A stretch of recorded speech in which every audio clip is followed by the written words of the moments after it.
October 8th, the best police car ride ever. Justin, a Wisconsin couple, had sex in the back of a police cruiser.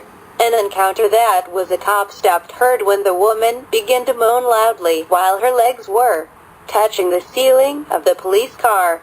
According to a criminal complaint, Heather Baston, 29, and Travis Husnick, 33, taken into custody were by the Oconto County Sheriff's Department after their car was spotted drifting into oncoming traffic. This happened on August 3rd. During questioning, Heather, who was driving, and Travis admitted they had been drinking.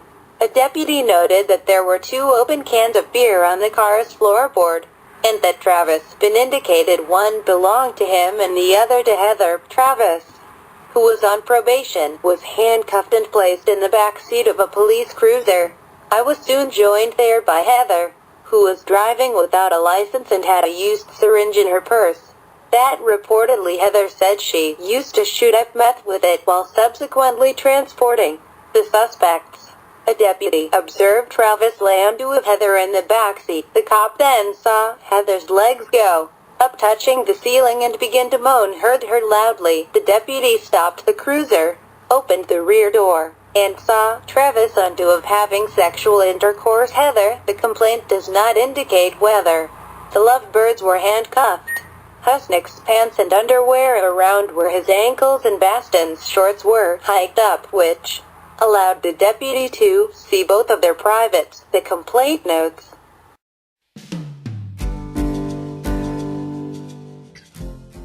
This is an eastern red cedar transplant that we put in the soil in May.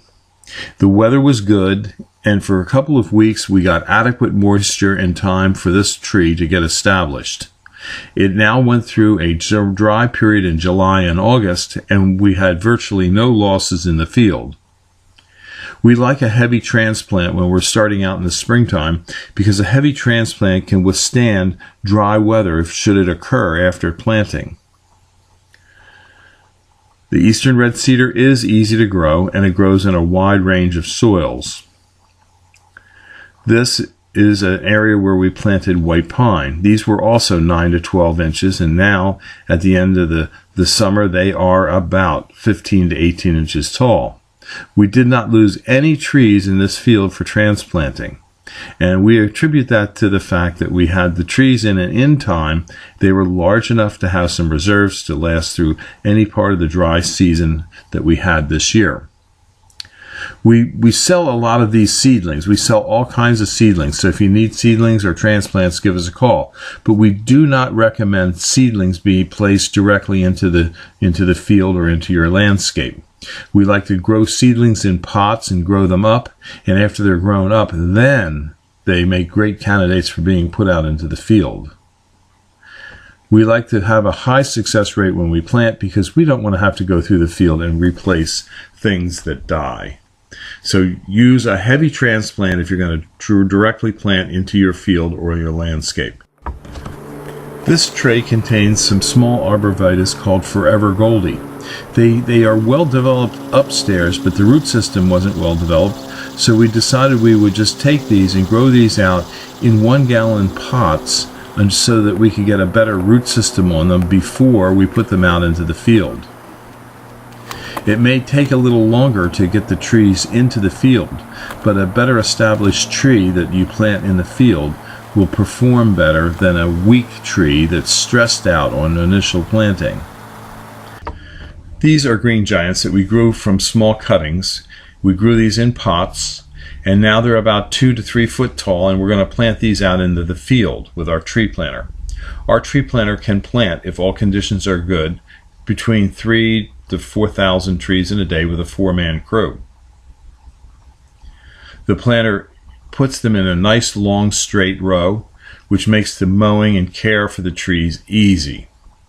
We will have to go over these trees, as some of them will need to be tamped into the ground and some will need to be staked. We sell arborvitaes in seedlings, rooted cuttings, small pots such as these 2 to 3 foot high. We sell them all the way up to 18 to 20 foot tall. We are located in Fountainville, PA, near Doylestown. Alright, we're out in the field. We just planted some of the trees with the tree planter, As you notice, when the trees are going through, not all of them are exactly straight, or not all the roots are covered, so we go through and we take our feet, if we can, sometimes we have to use our hands a little bit, and straighten them, and make sure that there's plenty of dirt around the roots so they don't dry out, and then we just tamp them down just a little bit to make sure that they are stable and secure in the ground. Okay, after you do this, what's your next step? It depends on what it is, but we probably have to put irrigation to this since we don't have enough water in the field. It's very dry. So we'll have to put some irrigation on it. Medicine. Okay, thank you very much, Mike. If you have any questions, you can call us about trees and shrubs at Highland Hill Farm. We're on Route 313 in Fountainville, PA. Our telephone number